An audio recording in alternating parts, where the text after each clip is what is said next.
Yellow. Hello? Hi. Turn off in the background if you can. No, I will. I got you. Hello? Hello. Loud and clear. Hi. Talk to me. Good. I think that this has been an interesting chat, and I think that you are, firstly, one in a million for taking this on. No, really, you are. It's something I think that we chatted about not too long ago in my office. And here you are doing the thing, so good for you. I think, hearing from different people across different spaces, the biggest thing I believe when we look at all of this, it has to do with the coins. It starts from there, no matter what way in which you present yourself as a creative, whether you're a creative thinker, you're involved in the thinking about executing on creative, it all comes down to the coins and the people who control the coins, essentially. From being in, I wear two hats in the space. I wear obviously the agency hat and having a company, and of course another company that does events. We sit in both spaces. Both spaces involve the creative industry, right? So, number one, in order for us to succeed, we need people. To your point, no matter how much money you have spent here now to set yourself up to be sitting here in the space and doing this, you need someone to support and to buy in order for you to continue doing this. And like you said, earlier, you got your first camera from your aunt, and that's how you started doing this. Someone had to back you and believe in you to get to get the thing going. And that's unfortunately where we all sit in this space. I think, to go back to, if I can name people, to go back to Lisa's point, it's speaking in the event space for creatives about the coins, like, oh, she goes to an event and it's free. I'm like, why is it free? Like, True, somebody right? is talented. Yes. Why is it free? Somebody is doing this, trying to make, a living out of this, or whatever, whether it's a side hustle, it doesn't matter. Someone is trying to do something for themselves and turning their passion into monetizing their passion. Why must it be free? And why? Like, and I'm sorry, why must it be free? And I also believe, speaking in sort of the performance space on the creative side, when things are free, people don't see value. Yeah. Because you made a good point where you're like, what, with my coins, I can only afford to go out once a week, or once a month, whatever the case may be. And I'm going to go to the bod store, I'm going to Tops, and I'm getting lit. That's what I'm doing. Or I'm going to the mill and I'm getting lit. That's what you're going to do, and that's your choice. And you've spent money to do that. When something is free, people don't associate value to it. And I'm not saying outprice yourself. I'm not mentioning things in this country that have outpriced themselves. I don't want haters coming at me. No, I yeah, think yeah, you know yeah. what I'm talking about. No, you're waking something else up. I think don't outprice yourself, but back yourself enough to put a value to what you do. That let someone pay that $50 to go and see you, or whatever the case may be. I think we also all undersell ourselves. As I'm saying, that's waking up another conversation. As creatives, in no matter which industry, like I'm saying, whether it's in the performance space, or you're looking more in the corporate space, whoever it is, we undersell ourselves to the consumers of our content, or our performance pieces, should I say. So, yeah. I have a question. Hey, sorry about this. So sorry about this. But if you want to help the channel out, please like, comment, share, and subscribe so we can do more videos like this. Now back to the video.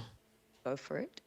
Because again, as much as we're ranting and we're identifying problems, because going back to what you said right now, it shouldn't be free. I actually didn't even think about it the way that you're thinking about it. That's when you're going to these events, and Lithia said it is a free event. And I said, oh, yeah, right, it's free. I thought of that as a good thing. Like, of course you guys should show up. It's free. But in my head, I'm not thinking, hey, someone is actually probably doing this at no cost, if not losing money. If not, then They're losing money. if not sponsored. And if they're sponsored, it means that it's not self-sustainable. No. No. So, And yeah, continue. so if you want to Go build ahead. an industry, it can never build like that. It's No, impossible. no. Damn. It's absolutely impossible, and that's what you have to think of. So many of these people, like again in the event space, you think to yourself, okay, I've got like a dinner going on or whatever it is. You're organizing like a culinary what story, but you want an artist there as part of. How can I ask a person to come for free? I'm charging people to be there to eat and do whatever it is. How Exposure. can I ask and oh, but that word, the person who said they need to be shot. Too late. Exposure. We are past that, my friend. Exposure. No.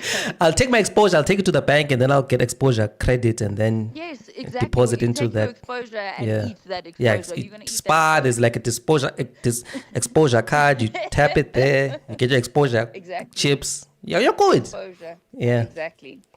And that's what I'm saying. Like it costs money. It costs money for that sound and that equipment to be there for that person to perform. It costs money for them to get there. How do you expect them to just do this thing for free? I have a question. It's I'm so sorry to cut you. Do you think there's an association? Because you said something, you said sound right now. Do you think there's an association between the value? Okay, I'm trying to structure this properly. Do you think there's maybe this is a better question for Sean, but do you think there's an association between someone having hardware and someone having talent? Meaning that if I come and for instance, in the video space, people come with like big cameras and microphones and lighting and I've got a bunch of stuff. Look at me, I've got yeah, stuff. yeah, And then people are like, oh, we should pay this guy. My bad. We should pay this guy. He's clearly got the stuff. Look at him. He's carrying bags and stuff. He's carrying a lot of stuff. Yet me, I actually don't like carrying heavy equipment because I can yes, achieve good quality with light setups. It's just like equipment chat. So with us, with video, if I come with big cameras, if I come with yeah. big sound, if I come with lighting, I come with, what's this thing called? The screens. I come with deco. It's easier for you to pay those people because I hear you. you I see hear you. a physical thing that they're carrying. Yet if you come as an Yeah, artist and you're empty-handed and all you yeah, have is your talent, what am I paying yeah. this person for? I'm with you. And I think to answer your question, it's who is your target audience with that type of thing is what I would say. Because like you're saying, the unknown person who will hire somebody because they arrived with all this equipment and he looks the saying all the gear, no idea. Yeah, you're gonna hire the the Mr. All the gear and no idea. I've never heard that Just before. like well, there we go. But yeah, you're gonna hire Mr. All the gear and no idea. Because he looked the part I'm but couldn't stealing do a that. thing. You know, to an uneducated person, and I say educated in the sense of industry or in craft, they will probably go for that. In the same way, like I can speak in my industry, the person who rocks up with a MacBook Pro, and they're dressed to the nines for the presentation, and they've got that clicker bloody thing, and the clicker's not even working, and everything is syncing, and this trying to sync this, and they dress a certain way. Some of us are carrying Oh, Samsungs and they don't take us seriously. that's what I'm saying. You haven't that Apple person hasn't even opened their mouth yet. But to certain people, unbeknown, because of what they're seeing physically, they're not even looking at results. They're looking at presentation in front of them. They're going to jump onto that. But I think that anybody who truly understands your craft, anybody who truly understands your craft or has an inkling or a sort of respect and an appreciation for what you do, it doesn't matter what you show up with. It absolutely doesn't matter. And I think that's another point I want to go to for the creatives as well. Stop trying to be everything to everybody. Stop it. Because that's what you're saying yes to every little person here, and you're wangling, deals, and you're reducing your price and cost to get your foot in the door. Your foot is in the door, my friend. Some of the people will close that door with your foot halfway in there before you've even stepped in, and they've got the next person coming in, stepping over you. That's like personal, Nikki. That's like personal. It's feeling very personal currently.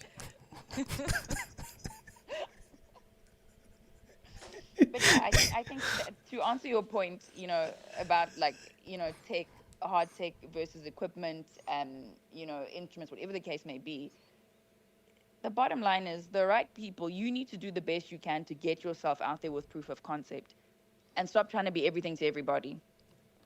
Because sometimes you're saying yes to all these small things that you actually don't have the space and capacity to say. You're saying yes to everything instead of saying no to a couple of things, and you're not opening yourself up to the capacity of achieving and working and aligning with people who can further build your craft and have an appreciation for what you do, you know? Thanks for making it to the end of this video. And if you want to see more videos like this, click over here. And if you want to see the whole stream, click over here. See you soon.